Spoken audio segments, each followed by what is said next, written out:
Hello hello hello सासू माँ राम राम। बेटा राम राम। आज क्यों कर फोन करया?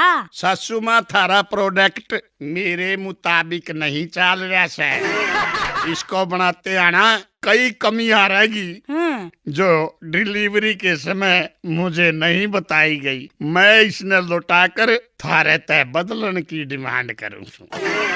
बेटा मेरी बात सुन। हाँ नंबर 1, इसकी गारंटी खत्म होली। और नंबर 2, रिफंड या बदलन जिसी कोई पॉलिसी को नहीं। और नंबर 3 सुन, सामान की परफॉर्मेंस बढ़िया करना तेरा हाथ में से। और नंबर 4 भी सुन ले, इस सामान के प्रयोग करने के नियम कायदे और सावधानियां डिलीवरी देने से पहला फेरिया के टाइम पे सारे खोल के बता दिए थे। और नंबर 5, इब भी कंपनी ने नया माल बनाना बंद कर दिया से। आखिर में इसे सामान गेल जीवन गुजारने की सलाह दी जाती है।